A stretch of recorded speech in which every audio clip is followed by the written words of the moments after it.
Hello friends, welcome back to my channel. In the Excel course la ஒவ்வொரு வீடியோஸ்லயும் ஒரு topic பார்த்துட்டு இருக்கோம். ரீசெண்டா நம்ம லாஜிக்கல் ஃபங்க்ஷன்ஸ் பத்தி பார்த்துட்டு இருக்கோம். if ஃபங்க்ஷன் பார்த்தோம், if error ஃபங்க்ஷன் பார்த்தோம். அந்த சீக்வென்ஸ்ல நம்ம இன்னைக்கு பார்க்க போற டாபிக் IFNA ஃபங்க்ஷன் தான்.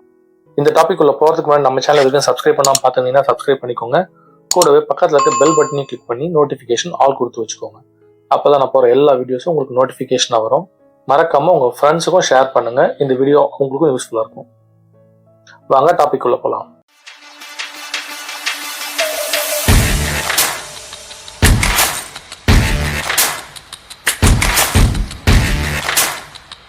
ஓகே, IFNA ஃபங்க்ஷன் இன் எக்ஸல். இந்த ஃபங்க்ஷன் எந்த மாதிரி சிச்சுவேஷன் யூஸ் ஆகும்னு பார்த்தீங்கன்னா, நீங்க நார்மலாக ஏதாவது ஃபார்முலா ஃபங்க்ஷன் யூஸ் பண்ணும்போது #n/a அப்படின்னு ஒரு எரர் வந்திருக்கும். நீங்க ஒரு பேஸ் ஃபைல்ல ஒரு டேட்டா தேடும்போது அந்த டேட்டா உங்க ஃபார்முலால இல்லை அப்படின்ற போது உங்களுக்கு அந்த எரர் வந்திருக்கும், which is not available error. அதுதான் வந்து NA. ஸோ அந்த எரரை கேட்ச் பண்றதுக்கு இந்த IFNA ஃபங்க்ஷன் யூஸ் ஆகும். அதுக்கு ஒரு எக்ஸாம்பிளோட பார்த்துடலாம். இதில் பாருங்க, என்கிட்ட ஒரு நேம் லிஸ்ட் இருக்கு. பக்கத்து ஷீட்ல பார்த்தீங்கன்னா அதே நேம் லிஸ்ட் இருக்கு. பட் சில நேம்ஸ்லாம் நான் வந்து வாலண்டரா ரிமூவ் பண்ணியிருக்கேன். ஏன்னா அப்பதான் நமக்கு நாட் அவைலபிள் எரர் வரும். அது வந்தாதான் இந்த ஃபார்முலாக்கு நம்ம ஒரு எக்ஸாம்பிள் பார்க்க முடியும் அப்படின்றதுக்காக நான் வாலண்டரியா ரிமூவ் பண்ணியிருக்கேன். இப்போ நமக்கு நாட் அவைலபிள் எரர் வரணும்னா நம்ம ஒரு VLOOKUP ஃபங்க்ஷன் யூஸ் பண்ணா அந்த எரர் வரும்.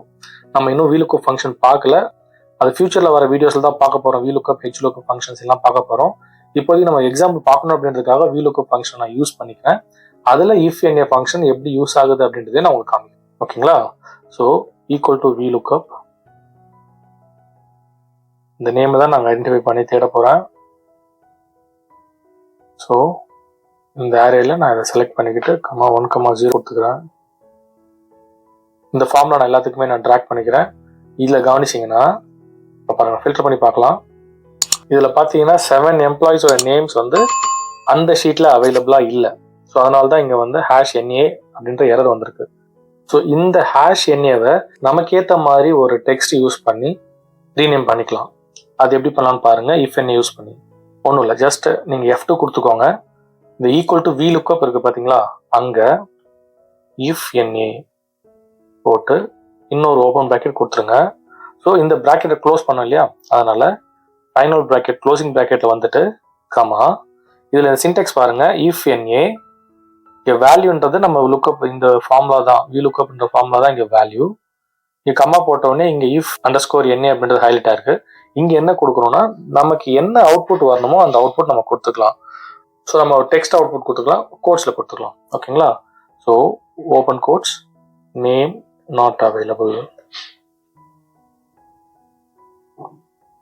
கோட்ஸை க்ளோஸ் பண்ணி ப்ராக்கெட்டையும் க்ளோஸ் பண்ணி நான் என்டர் கொடுத்துக்கிறேன். ஸோ இப்போ இந்த ஃபார்முலா நான் வந்து எல்லாத்துக்கும் ட்ராக் பண்ணுறேன். பாருங்க, நேம்ஸ் இருக்கிறதுக்கெல்லாம் நேம்ஸ் வந்திருக்கு. இந்த நாட் அவைலபிள் அப்படின்றது எல்லாமே நேம் நாட் அவைலபிள் நமக்கு அவுட்புட் கொடுக்கும். ஏன்னா நம்ம நேம் நாட் அவைலபிள்ன்றதை நம்ம டெக்ஸ்டா கொடுத்தோம், அதனால அதுதான் இங்கே அவுட்புட்டாக வந்திருக்கு. ஸோ இந்த ஃபங்க்ஷன் யூஸ் பண்ணி நாட் அவைலபிள்ன்றதை ஈஸியாக ஐடென்டிஃபை பண்ணி ரீநேம் பண்ணிக்கலாம்.